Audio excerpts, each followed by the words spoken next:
Welcome back to Ask God 365, where we seek biblical answers for life's difficult questions. Today we continue our paraphrase of the book of Romans, and today's chapter is chapter 14, and this paraphrase was originally done by Pastor Jack Sakara. Let's jump in.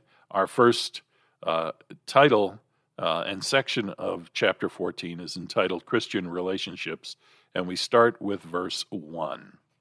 When a fellow believer is over-scrupulous and therefore weak in faith, please do not question his or her conversion, but accept that person as a Christian.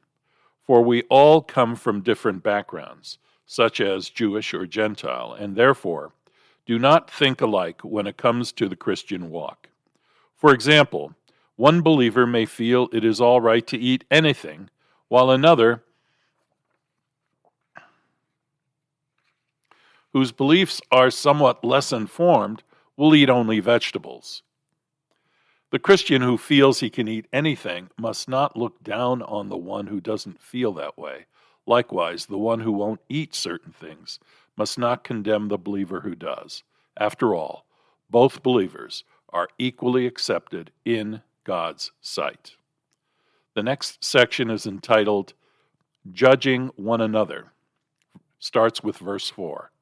When it comes to non-fundamentals, no Christian has the right to pass judgment on the views of another Christian, just as one person cannot pass judgment on another man's servant. After all, each servant is answerable to his own boss, and it is the master who decides what is acceptable or unacceptable behavior from his servant. As Christians, Christ is the Lord and Master, and each believer is accountable to him.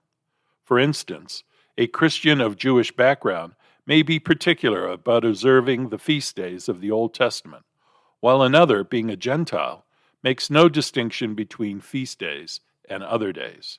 Each believer must honestly decide what is right in these gray areas of Christian living. The Jewish believer who feels he must continue to observe the feast days does it out of a deep commitment to God. Similarly, the Gentile believer who feels that feast days are no longer valid does so out of a sincere conviction that the Lord no longer requires believers to keep them. Both are honest in their convictions, but neither must impose their views on the other. The same applies when it comes to eating. While believers may disagree as to what can be eaten, nevertheless, each believer is to eat to please the Lord. For to be a true Christian means denying self and living a life well-pleasing to God in all matters. 1 Corinthians 10:31 through 33. Genuine Christianity requires each believer to submit oneself to the formula of the gospel. Not I, but Christ. Galatians 2:20. And this even if it means laying down our lives in the process.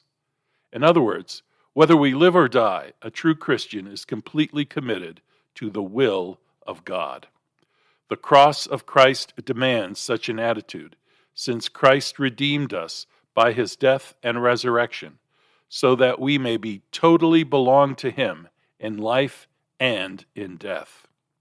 In view of this, Christians do not have the prerogative of judging each other. That right belongs to God alone, and we shall all stand before his judgment seat, each to give an account of oneself. This is how God in the Old Testament put it. As the sovereign Lord, I will judge every person according to the truth he or she is convicted of, and ultimately all will confess that I, the Lord, was just and fair in all my dealings. Isaiah 45:23. With this in mind, let us all live conscious of the fact that one day each will have to give a personal account to God. The next section is entitled Living for One Another. We start at verse 13. Consequently, let us no longer keep judging one another's performance, but rather let us make sure our own behavior in no way becomes a hindrance to another believer's spiritual progress, or, still worse, a means of causing the spiritual downfall of a fellow Christian. I know and am convinced of Christ that there is no merit in what we eat or drink, but to the one who is convicted that eating certain foods brings dishonor to the Lord, let him abstain. Further, if eating particular foods offends your fellow believer, out of true Christian love, do not indulge in that food, especially if it affects his faith. In other words, do not let questionable foods become a means of contention in the church. After all, God's kingdom is not primarily concerned about foods, but righteousness, peace, and rejoicing in the Holy Spirit. Keep these objectives uppermost in your minds, and you will be living truly Christian lives, not only pleasing to God, but also to your fellow believers. Let us, therefore, direct our lives in such a way that it will bring peace and harmony in the church and spiritual growth among the believers. For issues on ritual foods are really a personal thing and must not affect your relationship with one another or the cause of God. Therefore, let each Christian eat with a pure conscience before God. What I am saying is, it is not good to eat meat or drink drinks that will cause in any way your fellow believer to either stumble in the Christian walk, be offended, or weaken in faith. Do you claim to have genuine faith, which works by love? Galatians 5, verse 6. Then show it by your Christ-like behavior, for happy is the person that is living a life free of guilt. For when a Christian's conscience feels guilty before God in whatever is eaten or done, such a believer is obviously doing something inconsistent with the principle of faith, in which case it is right to feel guilty. For anything that is done out of harmony with faith is actually committing sin. I repeat, for anything that is done out of harmony with faith is actually committing sin. This is the conclusion of the paraphrase of chapter 14 of Romans. Thank you for being part of the Ask God 365 podcast community. We value you and appreciate greatly the time you spent with us today. Please share your comments and questions at AskGod365.com. Listen, learn, think, grow together.